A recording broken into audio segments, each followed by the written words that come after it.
This is Favors Financial Topics, various topics. Financial preparation. Financial preparation involves understanding where there are gaps in your understanding. These include the following: finances and debt reduction, shelter and stability, work and savings plan, education and skill development, emotional self-regulation and temperament, and you should know your own gaps. We don't get enough financial preparation. I think parents mean well when they give us allowances or they connect chore work to money. I think they mean well, but they don't really sit down with pen and paper to teach us how to financially prepare. Even if you are 16 years old and you are working at a fast food restaurant after after your classes for the day, whether it's during the week or on the weekend, there's still enough money to sit down with the child, with the high schooler, and sit down and just help the child understand what responsibility should accompany handling of money. Right? That it's not that, yes, you are trading work to get money, right? For hours to get money, but it should go beyond that, where there should be a dinner table conversation with the family. John makes a certain amount of money. John is going to contribute a certain amount of money to the household, just to teach John that the idea that wherever you go, you always have to pay something. It's not like John has to pay rent at 16 years old, but taking something from John, $40 every paycheck, just to get him an understanding that money goes out. You not only did you receive money coming in for work, but money also goes out. Whereas if you just left John to his devices and he worked and made money and then just spent the money without direction, he would get into more of that habit than actually thinking about the purpose of money. And so I think we don't always get what we need when we are young. We get what we need as much as humanly possible, but I think that we need more financial preparation. So finances permeate all areas that you see here that are bullet pointed. So finances and debt reduction. How are you going to use your finances to reduce your debt?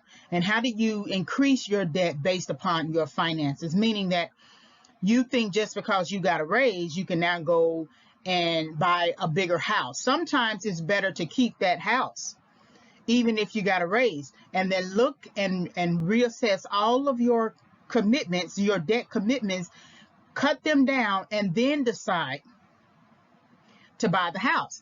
And so finances do help to support your living, but you want to be careful. I noticed that a lot of people, when they do get raises, they immediately go spend more money. They go get a new car. They may not always go get a new house, but they definitely go get a new car.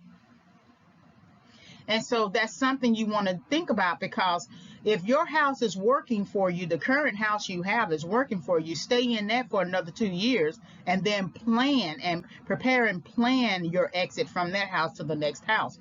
Shelter and stability. We do not have a good understanding really of shelter and stability when it comes to us being 100% responsible for ourselves. Because if you are giving part of your rent away to somebody else, and that means that you might have paid your rent, but then you might have an extra amount in the bank that you're saving that is the equivalent of your rent. And someone comes along and says, I need $200, and you take $200 from that particular extra amount. You don't have an understanding about shelter and stability. Your rent is $900 and you have $900 extra in the bank. That does not mean that $900 is available for someone else. It just means that if something happens with your job and you lose hours on your job, you still have your rent. So we need to have a very good understanding of shelter and stability, that you need to cover yourself first. It is not selfish to cover yourself first. And also you should be selfish to cover yourself first because you are 100% responsible for yourself. So work and savings plan, which we also don't do. It helps when you set it up with HR, benefits enrollment manager, coordinator person, that you want to take a certain amount of money to go to a thrift savings plan or any type of retirement or something like that. And sometimes you can have a certain amount of money to go to, I don't know, some kind of investment product from your paycheck.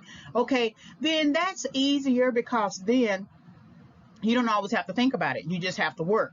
Because sometimes if I have to take it out personally and go and send it into the particular retirement plan, I don't think I'm going to do it. So it helps when it's already worked out on your behalf. But when we have work and savings plans should go together.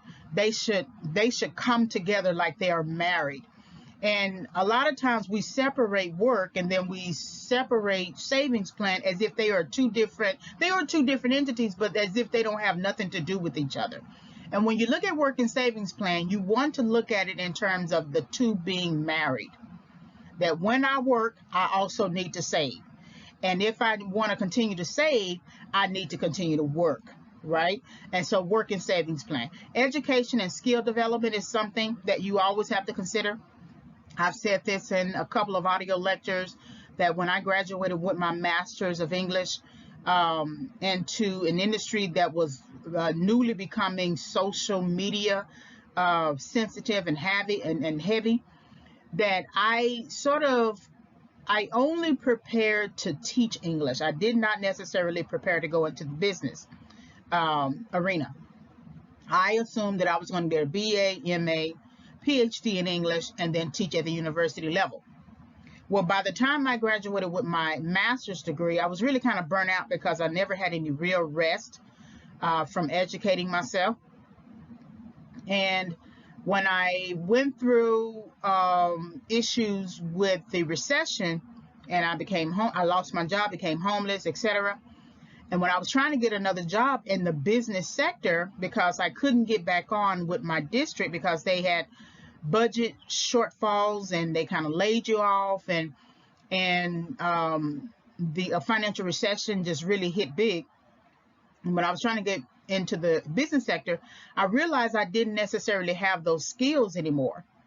I had them prior to college, but once I went to college, they kind of substituted or replaced those skills because I was so busy in college trying to dedicate all of my efforts to building my understanding for teaching English.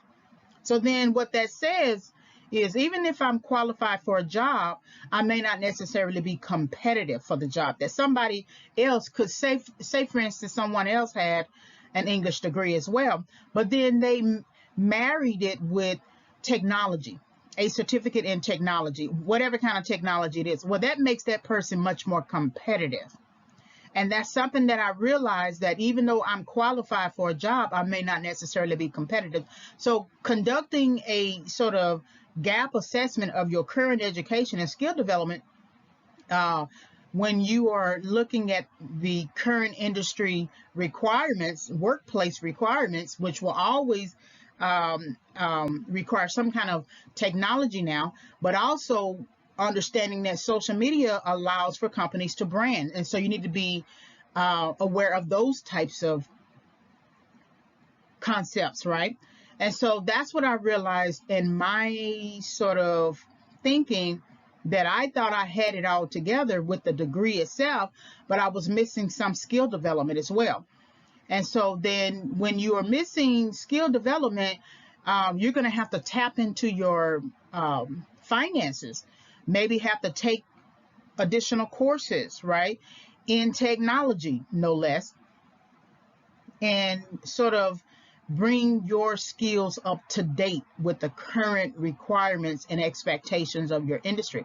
So that's going to take some time. You you're definitely going to have to stay on your current job. Make sure that cash flow continues to come in so that you can use a percentage of that cash flow towards updating your skills. And then emotional self-regulation and temperament is one of those things where we often give out of emotions.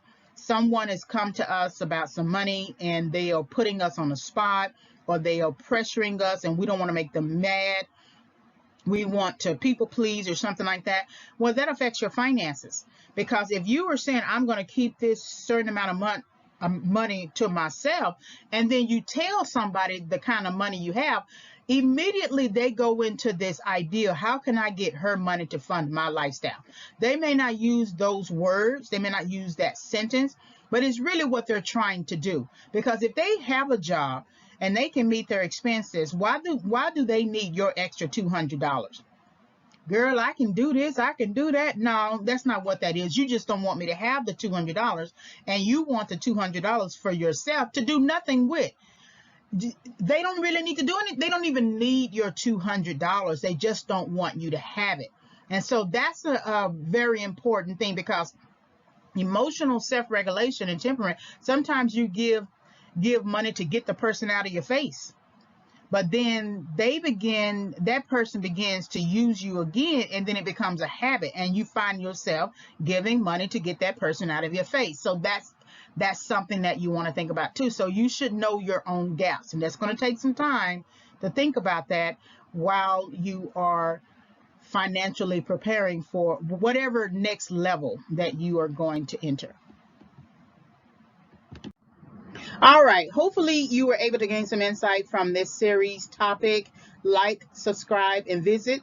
Like the video, hit the notification bell for future videos. You can visit my website, which is still in development, reginayfavors.com. You can always email me with a question, reginayfavors@yahoo.com. You will be able to purchase the book by the end of October 2021. I'm hoping that I will have it completed, completely revised rather. It is already written and done. I just have to edit it. It is Overcoming Setback: 5 Keys for Entering and Exiting Correction. Thank you for visiting the channel. Coming soon is my new book that I am working on presently, and hope to complete by the end of the year, December 2021, preferably February 2022, and that is Favors: Financial Recovery, Psychological Approaches to Overcoming Financial Setback, with some workbook elements. So it is it will be the book that will support the audio series, although I have developed the audio series prior to actually writing the book. So be on the lookout for this new book.